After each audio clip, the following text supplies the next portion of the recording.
This Right. So firstly, conference will now be recorded. anyone, any questions, guys, before we get started? Anyone, any questions that I can take that we can address before we can go and get started out here? And yesterday we were discussing about Kubernetes cluster. We were discussing about what are nodes, what are pods, and how do you create a simple pod, and how do you access the commands, and how do you, let's say, go ahead and run a simple command and run a simple pod out here as such. So this is what we created, a Kubernetes service with the name called demo kube cluster, something like that. And then we have something called workloads, and we created a very simple workload called my first pod under a namespace called default. Sorry, under a namespace called default, we created something known as a first pod that is running a simple container inside this. So I have a container out here that this is running. So any questions still here? Anyone, any questions still here? Let's make the session a little interactive, guys. Let's not be monotonous. Any questions that I can take before we can get started? All right, so let's see. Now, when you create a pod, right, it also comes up with an IP because, see, it's an application. You need to try and access that particular application. But again, this is the internal IP of the pod. This is an internal IP. It's not an external IP, which means that you cannot access this pod from the internet service. You cannot really access this from the internet. So if I copy this and go to my browser, paste this out, and I try to let's access this out, I won't normally have the access, and it will go ahead and give me an error message telling that, let's say, your site is not reachable or something like that. So my browser is trying to reach out to this particular address, and this address is not listed anywhere. And it simply goes and says, okay, fine, you know what, the site is not reachable. I'm sorry, I cannot help you with this. Reason being, this is now an internal IP. So this is how my let's say Kubernetes really looks like. So I have a Kubernetes cluster that I created. Let's see AKS. If I have something for AKS diagram or something like that. Let's see.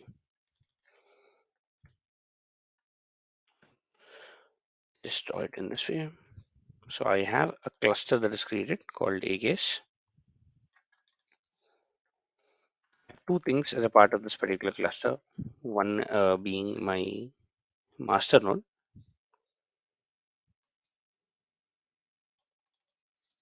I'll call this as master, and the other being my slave node,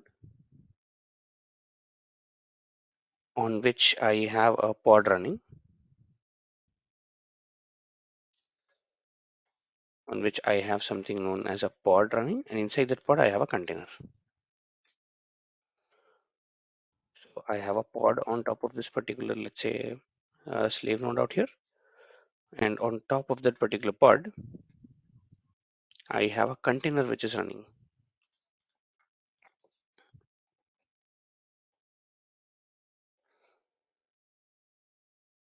So inside this pod, I have an Nginx container which is running out here.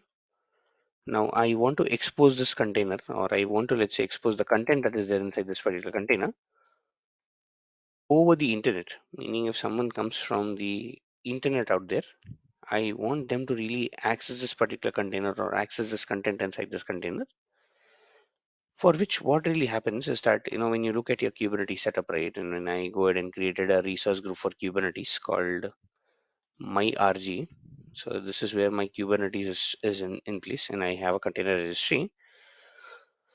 Microsoft also goes ahead and creates one more thing called managed cluster underscore my RG.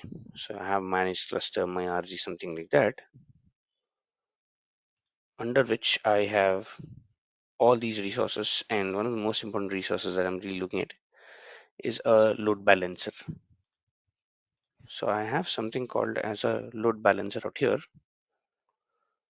that is running as a part of my architecture. I did not do anything. It went ahead and created this particular load balancer out here. And also there are multiple things like the virtual network and all these things. So there are multiple resources that created, and all these resources is something that Kubernetes is managing in the background.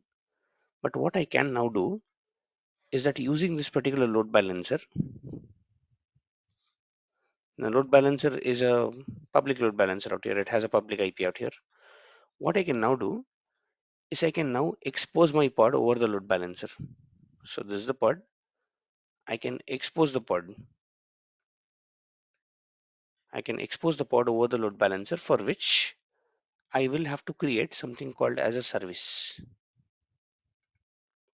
Within Kubernetes, I will have to say, okay, fine, there is a service which will help me expose my pod over the load balancer and so on and so forth like that. So for which again, just going back to our commands. So yesterday we went ahead created a very simple pod. The pod is now running, but it is not accessible. In order to access this, I'm now suggesting that we go ahead and expose this particular, let's say, pod out here. So if you look at the commands, this is what I'm really looking at. There's a command called kubectl expose. And if I just copy this out and just explain the same command out here,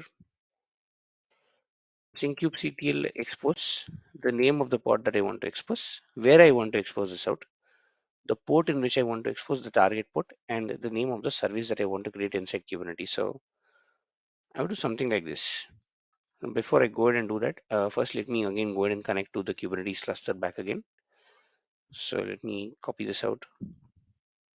Let me say connect and let me copy these commands. I'll go to PowerShell and I'll go ahead and say give this particular command one of the account set, because I do not have to do a login because I've already done a login yesterday. And I also have the Kubernetes out here. So I'll just copy this out once again. Make sure that I am working with the right credentials.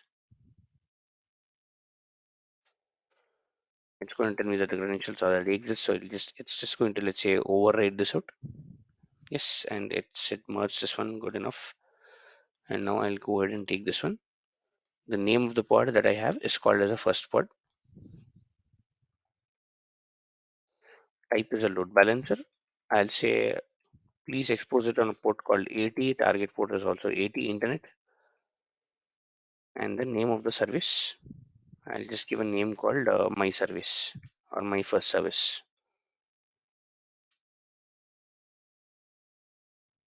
This is what I'll give. And also if I go back and I'll say kubectl and get pods, I see that the pod is running. I created 11 hours ago yesterday. I'll just copy this entire command name in here. Say kubectl expose the first pod, and the type of exposure is a load balancer, and where do I want to expose, what is the kind of the service name, and etc. I'll say enter. As and when I do, it's saying yes. Now your pod is exposed. And now if I look at something called kubectl get service,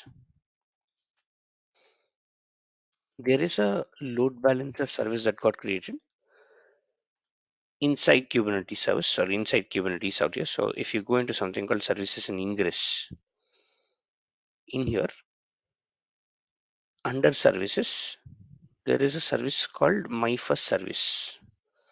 And if I click on this one on my first service, it's telling yes, I have a cluster and I am managing traffic to this particular pod because I told please go ahead expose this particular pod, and it has an external IP. Very importantly, it'll give you an external IP. And if I click on this one, what it is now going to do is that it's going to go to that particular external IP. So here it has created an IP address, and I'm using that particular external IP right now. And as and when I hit this particular IP address, it's going to talk to a service that's created in the background, which is called my first service. And it will tell, okay, fine, first service, where do you want me to divert the traffic? My first service tells that, okay, fine, there's a pod called my first pod. Please go ahead and divert the traffic there because I have created a mapping between these. So my first service is created, and that service has an external IP, and that service is managing traffic to a pod called my first pod or first pod. And as and when it hits the first pod, there's an Nginx container that is running inside this pod. which will give this particular welcome page, telling that please, welcome to Nginx. And this is how the page really looks like out here. Such so, couple of things that I did yesterday. I created a pod. Today I created a service called load balancer, and finally I exposed my pod over the service, and I ended up going ahead and getting, let's say, I ended up going ahead and let's say getting that particular pod exposed over the internet, and I'm now able to access this pod, and this is how it is working. So user hits the IP address of the load balancer talks to the service that you created. The service knows which pod you need to or where you need to divert the traffic out here as such. So this is how we go ahead and use the commands in order to make sure to expose your pods out here as such. Yes, any questions still here, guys? Anyone, any questions still here? Are we good, guys? Can I move ahead? Yes, sir. Sir, Okay. can we are not using any like inbound port rules over here, right? We are. If you look at my command right, this is the port. Okay. Take. And yes, we are not using the inbound port rules. We are not managing the NSGs. We are just giving the Okay. command, and Kubernetes is managing it. Okay. Fine, sir. Thank you. Sir, we'll be using one port for one pod, or you can One use it port for for one pod, multiple pods. yes. It is suggested to use one port for one pod, yes. Because if you expose the same thing or if you reuse the same thing, you will run into a port exhaustion. So one port for one pod is always suggested. Okay. Any more questions, guys? Okay. Now this is how you create a pod, and then this is how you create a service again. Just to make sure that I reiterate, to create a pod, we ran this out command telling kubectl run the name of the pod and the image, the let's say the source of the image out here. And to expose the same, I went ahead and said, okay, fine, please expose this out over a service called load balancing service out here as such. This is good enough. These commands are good enough, but when you really work in a real-time environment, right, you are expected to write a YAML file to create pods or services or, you know, and in the coming sessions, we'll see what is replica set, what is deployment and all these things. So what we do is that we are expected to go ahead and write something called as YAML files, YAML definition files out here.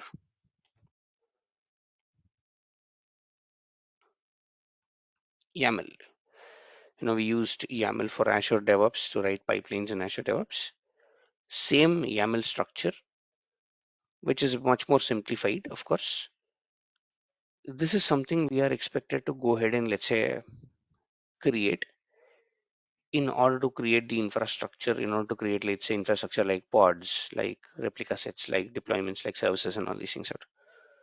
So it's very important to understand how to write a YAML file for Kubernetes. How do you go ahead and get started for the YAML in Kubernetes out here? So in order to do that, firstly, I also have given the YAML files for everything. But first, let's understand the basic skeleton on how to, let's say, go ahead and create this out. So let me open my VS Code where I usually write my YAML. I'll just go ahead, let's say, open a new folder, and let me create a new folder out here telling kube manifest 7 something like that. This is a folder. And before we get started, right, it's always better to have the outline of how to write the YAML file for Kubernetes.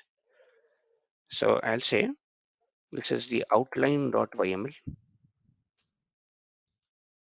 and any Kubernetes manifest file or any Kubernetes file that you write will have four different components. First one called API version.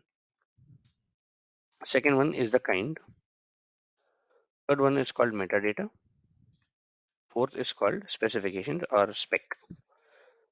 So API version, kind, metadata, and specification.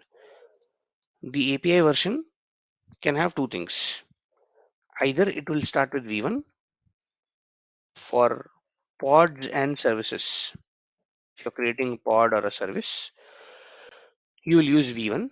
If you create something called as a deployment or a replica set, which we haven't discussed, but we'll discuss this out, you'll use something called apps V1. Apps V1, yes, I think yes, something like that. I'll even check this out. Apps V1 for replica set or for something like deployment definitions. Then the kind can be something like pod, replica set, then deployment or service. This can be this can be the kind of, let's say, object that you can create. Metadata normally contains the name of the pod or labels. Like for example, when I say labels, these are nothing but tags in a resource group or in any resource out here to identify for identification purpose. Specification will contain things like what is the container you want to, let's say, create, how do you want to create that, and so on and so forth out here as such.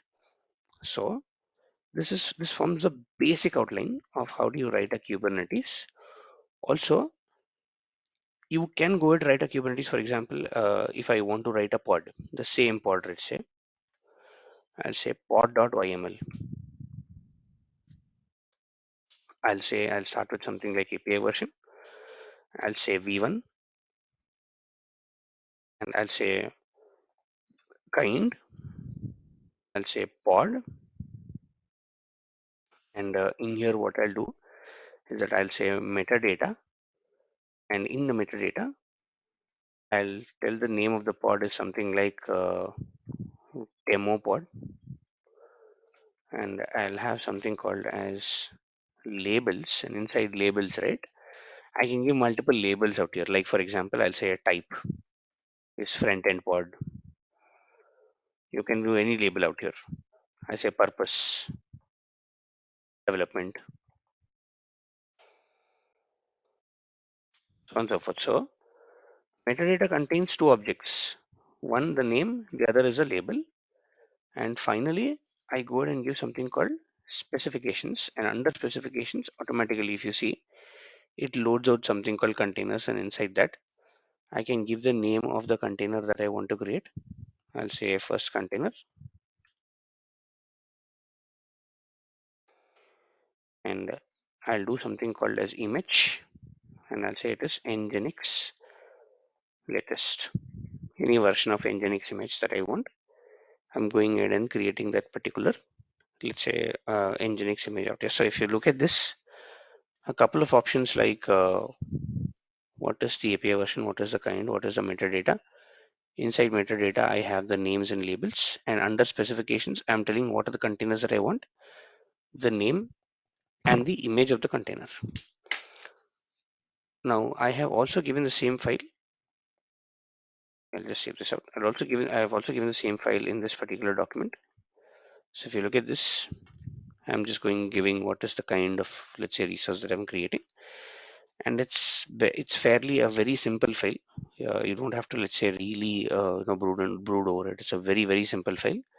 I just went ahead and, let's say, created this out, and yes, this is a warning. I'll talk about that as well. And in order to create this particular pod running on Nginx latest, what I'll do is that firstly, let me take the file path, or let me take where is the path of this particular file. So this is where I've created this out. So I'll just go back into my PowerShell, CD, and into that particular path. So I will do a CD and go into that particular path, and I'll now run a command, very simple command called kubectl apply, or you can say kubectl create. Anything is okay. So I'll say kubectl apply -f, the file, control and space, and I have a file called pod.yaml, and I'll say enter. What this does is that it goes into your YAML configuration, understand what you want to create, and it's created. You have something called as a demo pod that got created. So let me go back into my Kubernetes service again. And if I look into workloads right now, and if I say default, sorry, pods, and if I say default, I have two things. This first pod got created earlier. I'll delete this out for now. I don't need this right now because it'll cause a little bit of confusion if I have both of those things running. And I also have something called as a demo pod right now, which has just got created. Which just got created. If I go inside this, under which I wanted one container called first container, and I have a first container right now, which is telling this is Nginx latest. It's all good. This is running. It has its private IP and so on and so forth. And you have something called labels. Very important. This one. Do you see here? There's something called labels telling purpose is equal to development and type is equal to front end. So it's telling, okay, fine, there are some labels out here, which is for tagging purpose and also for purpose of exposing this particular pod over a load balancer. We'll also talk about that and how do you expose this out and so on and so forth. So I created a very simple pod file telling this is pod definition.yml. And I said, okay, fine, you know what, please go ahead, create a simple pod with the name something like that. And I went ahead and created this pod out here. Yes, any questions, guys? And the command was pretty straightforward. I said kubectl apply -f, the path of your YAML file out here as such. That's it. That's I went ahead and let's say created these things out here as such. Yes, any questions still here on how do we use a YAML? And mostly in real-time environment, right? You are going to use a YAML file rather than a normal command line. YAML files are pretty useful, pretty easier to change, and then go ahead and reapply it and so on and so forth out here as such. Yes, any questions here?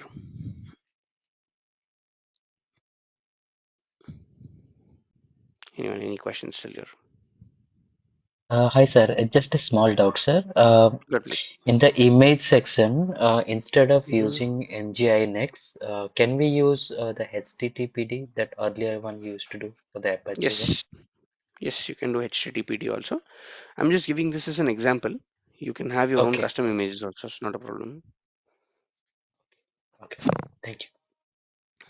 Yes. Any more questions, guys? Okay. Now, what I'll do is that I created a load balancing service, right? First, I'll delete that particular service. I'll recreate it using YAML. We'll also see how do you recreate that one. So I'll go to services and ingress, and there's one particular service out here.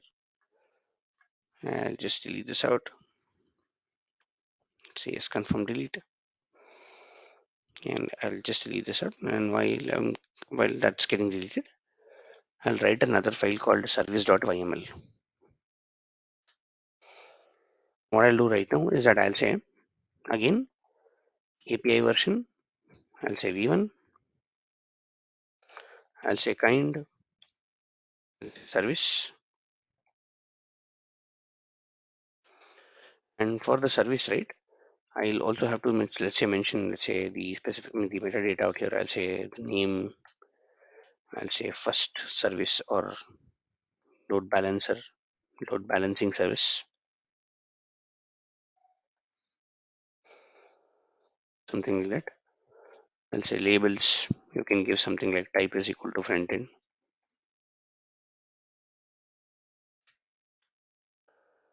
And after that, specification. This is important.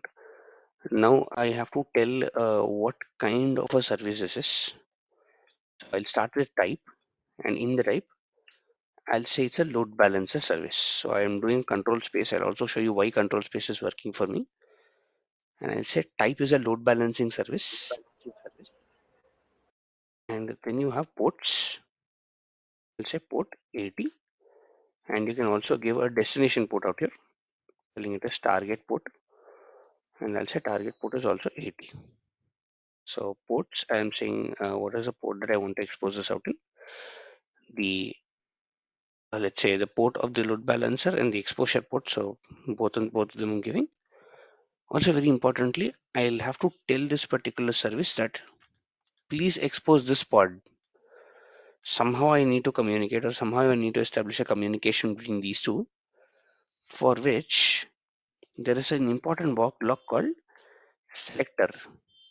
There is something called selector inside which I will say go ahead and say that something like type is equal to front end. That's it. I'm saying please go into each and every pod whose type is a front end, who has a label called front end, and go ahead and expose that out. So I said what is the API version, and the API version will be v1 for, let's say, a service called load balancer. So load balancing service, I'm telling type is equal to front end, and this is just a label for the load balancer. You can have anything out here. And I said the type here is a load balancer, ports, the exposure ports, and in order to establish a connection between my pod, so my pod has these two labels. I can also take this. Instead of the type, I can also take purpose is equal to front end or purpose is equal to development or something like that. Also do this. So I'll take the label of my, let's say, pod, and I'm putting that particular label inside the selector. There's something called selector. I put the label inside the selector. And now let me try to go ahead and create this out. So again, same command, kubectl apply -f. Now this time I'll say service.yml. And now it says, okay, fine, service got created called was load balancing service. And the same thing I have also given in this documentation, guys, on how do you create a service. So service, what is the kind of selector that you need to give. I just went ahead and gave this out here. And now what happens really here is that if I refresh the screen, I now have something called load balancing service. If I go into the load balancing service, it's looking for all the pods whose purpose is development, who has a label called purpose is equal to development, and my pod has a label called purpose is equal to development. So it identifies that yes, depending upon that label, I see that there is one pod called demo pod out here. Let me go ahead and manage the traffic there. And if I click on the external IP, and this one was the earlier one, right? So now this doesn't exist. I deleted this out. This is the new one. It's telling welcome to Nginx. So both of them were created using the YAML files. Easier in nature. I'll also show you one more trick in how you can go ahead and, let's say, write your YAML files, which is very useful. I'll also talk about that. So yes, any questions still here on how do we create a service and or what kind of exposure that I did? Again, by using a command line, I said expose. Here I'm just telling what is the label that I need to check, or what is the label that my service needs to check. So if you create another pod called pod 2, and and that pod also has this particular label called purpose is equal to development, it will automatically be added under the load balancer. You don't have to do anything out here as such. So that's how you go ahead and, let's say, write a definition file for a service out here as such. Yes, any questions till here? Anyone, any questions that I can take till here?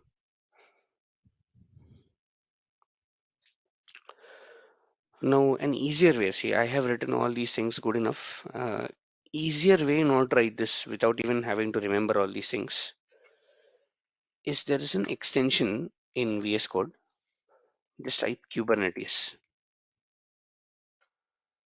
You have multiple things out here for Kubernetes. Firstly, I would suggest you all to install install, let's say, the extension called Kubernetes by Microsoft. Here you have an installation button. Just install that. And there is something called Azure Kubernetes Service. Please install this one. And there is something called Kubernetes templates. This is one of the most helpful extensions that I found.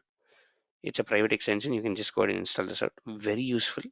I'll tell what exactly it is and how exactly basically that we can use out here as such.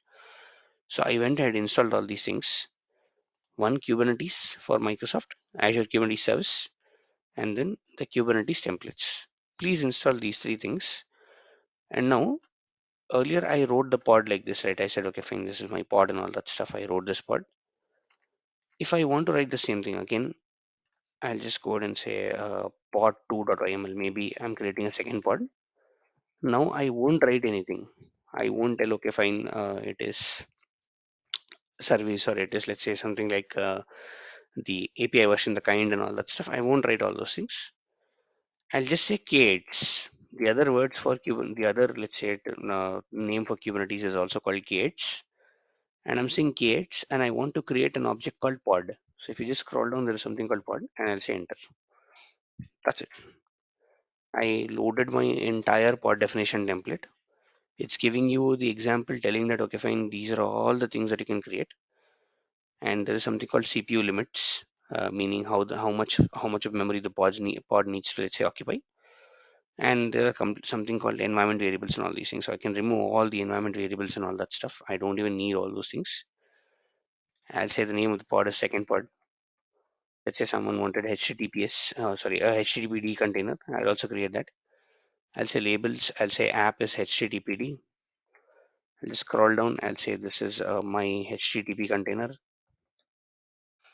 I'll say image source is HTTPD out here.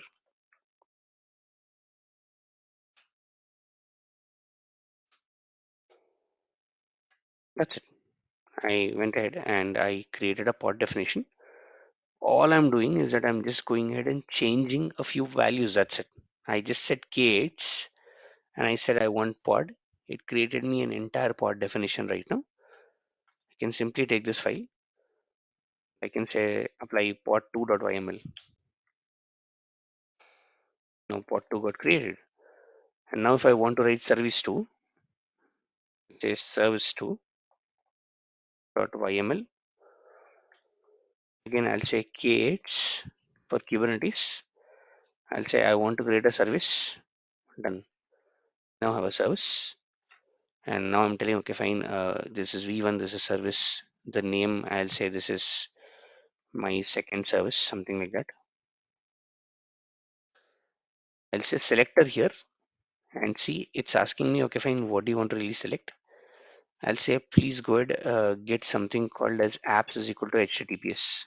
So app is equal to HTTPD, something like that. Instead of cluster IP, I'll say the service is a load balancing service. I don't need the session affinity and all these things out. I can remove these things. And in the ports, I can say port is 80, target port is 80. I don't need this one. Let's say this is HTTP protocol HTTP.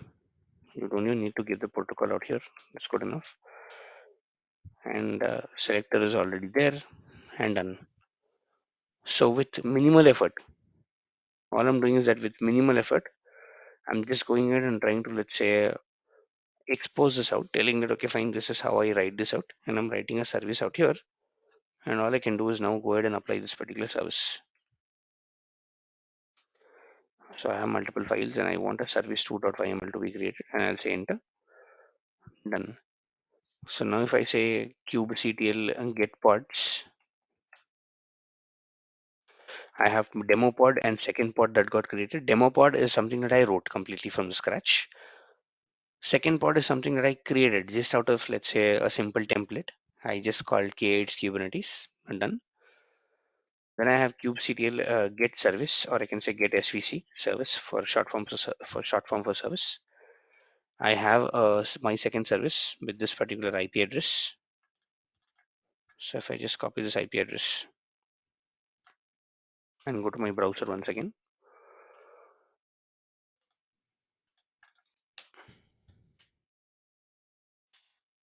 it works. HTTPD. So now I have two different containers or two different pods that are running on top of, let's say, the same Kubernetes out here. Let me get this out.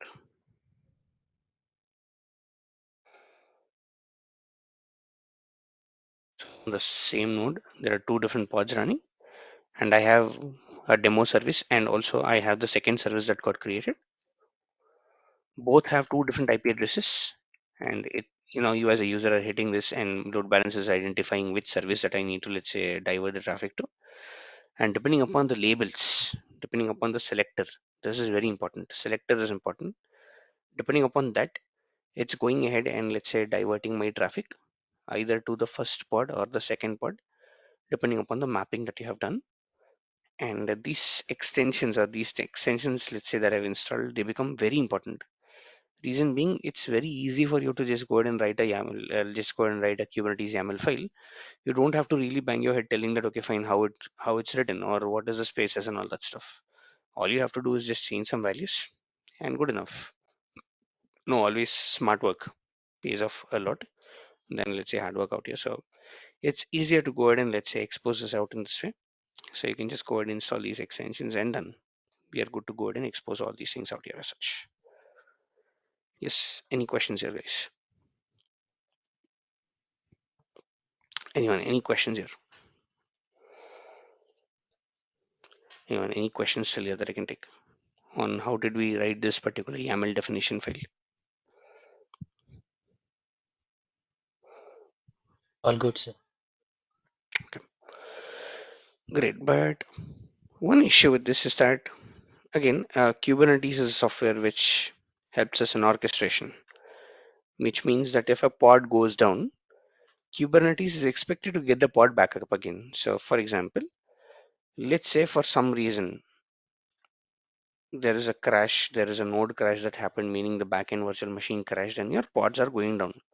So, I'm deleting these pods out here to manually crash them out. And as and when I delete them, right, they will be terminated, they will not be replaced. They are deleted right now. Now, if I go say refresh, there is no pod out here that is running. So your service doesn't really understand what to do right now. Even if I come here, refresh this out, both the services do not understand what exactly we need to do because there are no pods. Everything is destroyed. And you as a user, right, you will again have to come here, run that particular, let's say kubectl apply and create pod 1 and pod 2. You need to go ahead and let's say do this. And this is not a pure orchestration for me. Yes, it will help you create this in let's say a minute or so and you can get back up again.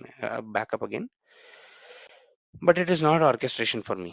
I want Kubernetes to take care of all my orchestrations. So I'll also delete my services that are running in the background. So I'll delete these two services and I'll recreate all these things out. But this time around, what I'll do right now is that now I will create a controller object. So I have the child node, and instead of creating a pod directly, instead of telling, okay, fine, I will go ahead and create a pod, what I'm now going to do is that I'm going to now create an object of Kubernetes called as a replication controller, or in short, we can also call it as a replica set,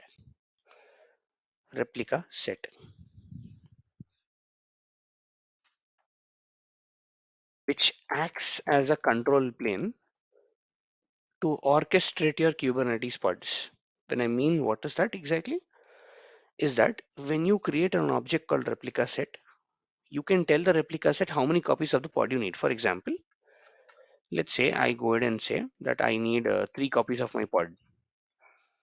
Replica set will make sure to create these 3 copies with the same image called nginx latest, and over a load balancer you can divert the traffic. Or using a load balancer you can divert the traffic alternatively to pod 1, pod 2, pod 3, pod, let's say like a round robin, like how the load balancer really works out here. But the biggest advantage that you get here is that if a pod goes down or if something happens here, let's say this pod is going down, your replica set who's working or who's reporting to a controller of Kubernetes will make sure that one more copy of this is created if one is deleted out here as such, making sure that your pods are always available and the application is always up and running. This is the actual, let's say, Kubernetes that we are going to talk about. And in order to create that, in order to create a replica set, let's say add a file again. I'll say replica set.yaml. Again, two options, you can write it from the scratch or you can say creates replica set, and done. I now have the entire replica set that got created. So let's look at this. Firstly, it's telling API version apps v1. It's telling version 1 out here. Good, not a problem. But you have something called apps v1. That is what I was talking about in my outline. API version will be apps v1 for replica set and something called as deployment. So I said the kind is replica set. The name of the replica set, I'll say this is my first RS replica set. Labels, I'll say this is app front end. And then I have specifications, and inside specifications asking me how many replicas you need. I'll start with 3, and I'll talk about the selector in a second. But there is something called as a template that I need to write. And inside the template, there are things like what is the metadata. For example, I'll say app is equal to front end. So I'll say this is a front end app. I'll say container name is Nginx container. And I will go ahead and here say that the image here is Nginx latest.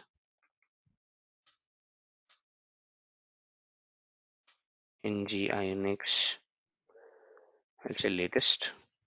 Latest version of Nginx is what I want you to create. And if you just scroll down, all these are optional in nature. Environment and all these things are optional in nature. I'll remove this out. I don't need this. Ports, you can define it here, not a problem at all. And very importantly, I have this particular label for the container, telling what kind of label here. I can also say that, okay, fine, this is app is equal to development, something like that. And in the selector, I have to give this. Whatever label that you are giving to your pod, I have to give it here. Reason being, your replica set needs to understand which pod is it managing, how is it managing, and so on and so forth. And you don't even need to have the ports out here. You can also delete this out because anyways you're using a load balancer to expose the port. So you can delete this out and keep it as minimal as possible. So API version, kind, metadata, spec. These three are top level objects that are already there. We know how to write that. And now I'm telling the API version is called apps/v1. Kind is a replica set. It's a replication controller or a replica set that I'm creating.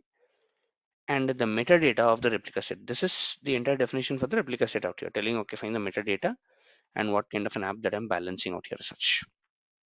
In the specifications, I'm telling how many copies of the pod that I need. I'm telling this is 3 pods. And I'm now telling which pod you need to handle. And now I'm telling, please go ahead, look for a pod called development, whose, let's say, key value pair is development out here. And all the Nginx containers with these replicas have something called as a development out here as such, or as, have a label called app is equal to development. And I'm telling my replica set, please go ahead, use the same label out here as such. So match label is very simple. Whatever label that you're giving here, make sure that the same gets reflected under your template as well. This is what I'm doing. This can be anything. These are the labels for the replica set. If you want consistency, you can make sure that you have the same thing across everything. App is equal to development, development, development. This will help you understand, or this will help you to ease your template much more. You don't have to use multiple, let's say, labels out here as such. And if I go back into my Kubernetes and I say kubectl get pods, there is no pods in the default namespace because we deleted this out. I'll say kubectl get svc service. There is only one service called Kubernetes, let's say service, that's a system service that I have. Now what I'll do is I'll again just say kubectl apply -f, and I'll just say please apply this particular definition called replica set.yml. I'll say enter. It created a replica set for me, telling that the first replica set got created. Now, until now, you do not have a pod. You do not even create a pod right now. But you asked your replica set to create 3 copies of your pod, whose container is Nginx and image is Nginx latest, and who has the label called development. So if you do a kubectl and say get pods, you now have 3 pods that are running. I did not even create this out. The replication controller created all these things out. And if I go into workloads and go into pods, as a default namespace, I have these 3 pods. My first RS is the name of the replica set hyphen some random ID that replica set is giving here. And if I go inside this one, there is this label called app is equal to development. a container called, let's say, Nginx, and you'll find the same thing across all these things, across all the three replica sets. App is equal to development, container is equal to something, app is equal to development, and the name of the container, Nginx container, and Nginx latest image what I'm running out here. Again, the reason YAML files is simple is that, let's say tomorrow you want 6 replicas. I can say 6. I'll just remove 3. I'll say 6. All I'll do is to reapply. I'll again say kubectl apply -f. That's it. I'm just reapplying it. Now it's telling, okay, fine. Now this is configured. It's not telling it is created. It's now telling it is configured. And now if you say kubectl get pods, I have 6 pods that got created. 3 pods are the older ones, 107, 107 seconds. 3 pods are the new ones. 10 second, 10 second, and 10 second out here. Now, the biggest advantage of this is this. If you go inside and if you say there is something called replica set out here, if you click on this, there's a replica set that got created. It's telling first RS you required, or you basically asked for 6 pods and 6 are ready. Great. And if I click on my first RS,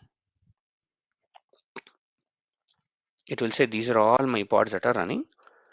In case something gets deleted, let's say I'm deleting this pod called BXGVW. This one BXGVW. I'm deleting it. Let's say I'm deleting it. I'm telling that there is some issue in this pod and the pod got deleted. So I'll say delete. Now please observe, guys. When you're deleting something, the first thing it's doing is that it's creating up another pod for you. It's telling the user has asked me to maintain a 6 replica set. No matter what it is, I will make sure to get one pod up and running. Now that BXW that got deleted, yes, not a problem. But in place of that, just 16 seconds ago, I have another pod with the same configuration like the one that got deleted. App is equal to development, container Nginx running, good enough. That's how it's going ahead and making sure that your cluster is always up and running. So now if you check this out, that BX something that's gone, you don't have that BX, but in place of that you have something else. 45 seconds ago, in place of that you have this particular pod, same configuration. It went ahead and said, okay, fine, I'll give you this one. Now if I want to now go ahead and create a service, now same service, I'm saying this is a service out here, load balancing service. Front end, the only thing that will change is the selector. Here, just go back into your replica set, and I have, let's say, app is equal to development. I'll copy this. I'll say, you know what, instead of purpose is equal to development, I'll say app is equal to development. This is what I have out here, and I'll just go ahead and reapply this particular service, service.yml. I'll say enter, created a service out here for me.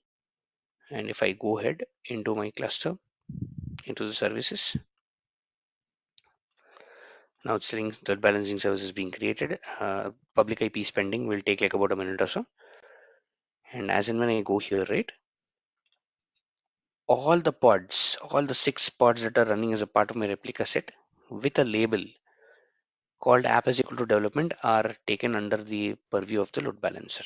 So everything is now coming under the purview of the load balancer, and I also have the external IP. And if I load this particular external IP, one of those 6 pods will give you that particular Nginx page, because now you have 6, right? So one of those 6 pods will now give you the Nginx page out here, and your traffic is load balanced, meaning each and every time you will have response from a different pod, making sure that the consumption is not high. Again, it's just telling, let's say this is, I mean, sometimes it happens like that. I'll just go ahead and refresh this out. It might take some time, sometimes it might take some time in order to, let's say, go ahead and load the service. But yes, this is going to work. And very importantly, the biggest, again, if you see this, I have the welcome to Nginx page that is coming in. Very importantly, one thing that you have to note is that your pods are always up and running. No matter what, your pods will always be up and running out here.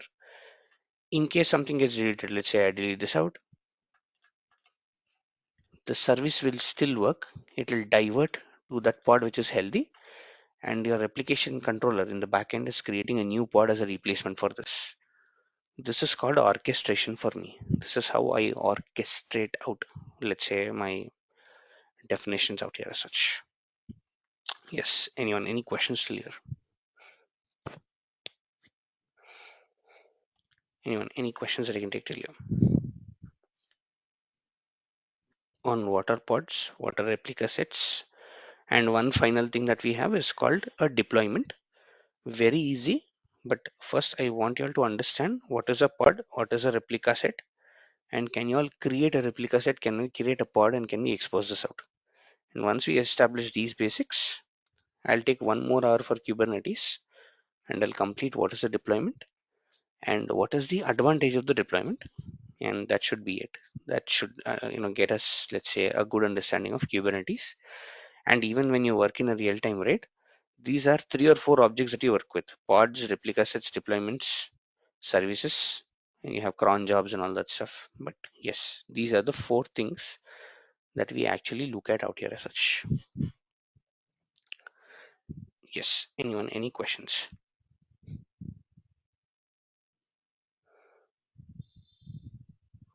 Sir, Anyone? just for the understanding, Mhm. once like even if the pods are getting deleted, it automatically creately a new one and it running. Yes, it will. I mean, even if your 6 pods are getting deleted, for example, now you have 6, I'll try to delete everything. I'll say confirm. For some reason, let's say these are getting deleted. Automatically, do you see? There are 6 things that are again getting created in the background, and your application is Okay. still up. Your application is still up. Your application is not done because this will only get deleted after a new one gets created. So first create and then delete. That's the policy that'll get followed. Okay. So Okay. new 6 things out here as such. 20 seconds, and you have no downtime of your application whatsoever. Your application will be up and running always. That's the advantages. Okay. Mhm. Got it, sir. Thank you, sir. Any more questions, guys?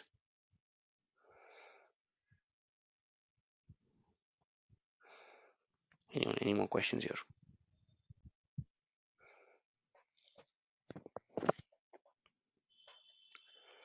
So very importantly, we'll have to look at what is a pod, what is a node, a couple of terminologies like what is node, what is pod, what is replica set, what is a service, how do we create them, we initially using a PowerShell or initially using the kubectl commands, and after that, how do you create it in a declarative format using YAML? How do you write a YAML? What is an easier way to write the YAML? By using some VS Code extensions. It makes your life very simple. So just you can just go ahead and let's say load the entire definition out here as such. So this is what I had from mine. So if there are no questions, I can close the session for today. And there'll be one more session on Kubernetes where we will be discussing about what is a deployment definition. What exactly is a deployment? What can you do with a deployment? How is it better than something known as a replica set out here as such? So this is what we can talk about out here as such. Yes, anyone, any questions?